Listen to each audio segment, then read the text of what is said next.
हाय दोस्तों। और हम लोग द लॉस्ट पेजेस से बोल रहे हैं। मैं हूं सिद्धार्थ।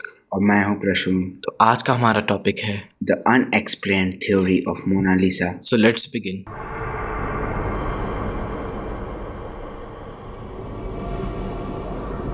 तो जैसा कि आप सब लोग जानते हैं कि मोनालिसा लियोनार्डो दा विंसी की एक बहुत ही फेमस पेंटिंग है जो फिलहाल पेरिस के लूव्र म्यूजियम में है। हाँ, और तो चलिए हम लोग पहले इसके आर्टिस्ट लियोनार्डो दा विंसी के बारे में जानते हैं। इनका जन्म इटली के एंचियानो में 1452 में हुआ था। ये एक बहुत ही महान आर्टिस्ट, इंजीनियर, आर्किटेक्ट और म्यूजिशियन थे।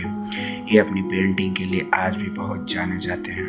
इन्होंने उस समय में ही हेलीकॉप्टर और टैंक जैसे डिजाइन अपनी किताबों में बनाए थे। अब मैं आपको इनके कुछ फेमस वर्क्स बताता हूँ, जैसे the last supper, the virtual man, lady with an airline और मोनालिसा। और आज हम लोग इनके सबसे जाने माने और रहस्यमय वर्क के बारे में जानेंगे, मोनालिसा पेंटिंग। मोनालिसा का इंग्लिश में मतलब होता है माई लेडी। लियोनार्डो ने अपनी किसी भी बुक में ये नहीं लिखा है कि ये पेंटिंग किसकी है। कुछ लोग ये मानते हैं कि ये पेंटिंग उनकी माँ की है, लेकिन उनका चेहरा इस पेंटिंग से मेल नहीं खाता है। कुछ लोग ये भी मानते हैं कि इस पेंटिंग में दा विंची ने अपने आप को लड़की के रूप में बनाया है। भले ही आपको हंसी आ रही हो, लेकिन कुछ लोग सच में ऐसा मानते हैं। मैं आपको इस पेंटिंग की एक और ख़ास बात बताता हूँ कि आप इसको जिस तरफ से देखेंगे आपको लगेगा कि वो आपको देख रही है। और दूर से देखने पे लगता है कि पेंटिंग स्माइल कर रही है, जबकि पास आने पर ये उदास लगती है और अलग अलग एंगल से देखने पे इसकी स्माइल बदलती है।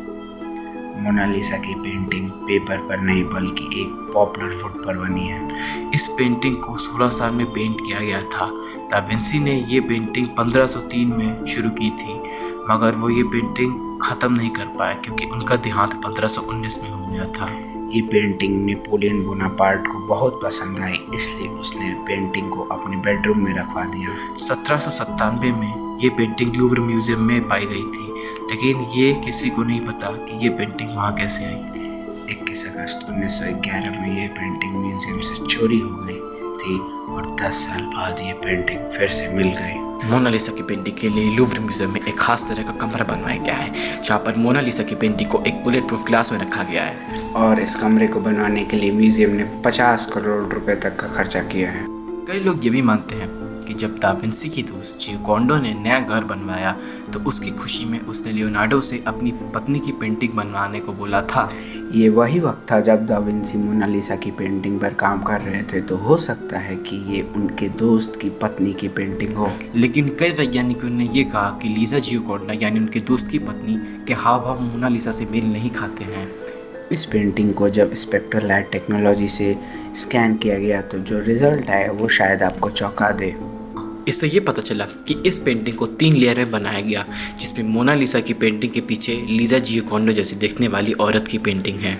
इससे हमें ये पता चलता है कि उनको लीजा की शक्ल कुछ खास अच्छी नहीं लगी, इसलिए उन्होंने अपने मन की एक औरत की तस्वीर उस तस्वीर के ऊपर बना दी। और दा विंसी ने पेंटिंग में एक जगह सीक्रेट मैसेज भी छोड़ा था, जिसका इटली में मतलब होता है द आंसर लाइज हियर।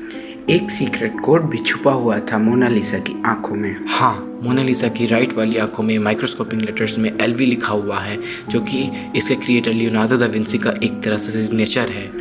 और लेफ्ट आंखों में शायद BS या C लिखा हुआ है, जो अभी तक साफ नहीं हो पाया है कि वो क्या है लिखा है और उसका क्या मतलब है। उस पेंटिंग में मॉडल के पीछे एक ब्रिज बना है, जिसके आर्क में शायद 72 या L2 लिखा हुआ है। छिपे हुए नंबरों की खोज तब शुरू हुई जब एक पुरानी बुक में पेंटिंग में हिडन सिंबल्स की बात की गई थी। हाँ, इस पेंटिंग में और भी कई राज हैं। कई लोग इसे एलियन से भी जोड़ के देखते हैं। मगर आज के लिए बस इतना ही, और हम लोग हर हफ्ते आपके लिए ऐसे वीडियो लाएंगे। अगर आपको ये वीडियो पसंद आया हो तो लाइक कर दीजिए। तो सुन, हमारे इस वीडियो पे कितने लाइक जाएंगे? मेरे ख्याल से 10 से कम। नहीं, पक्का 10 से ज़्यादा। तो शर्त लगी? ठीक है। तो अगर आप नए हैं हमारे चैनल पे तो इसे लाइक करना ना भूलें, शेयर करना ना भूलें और सब्सक्राइब जरूर कर दीजिएगा। धन्यवाद। The secret of them must reveal.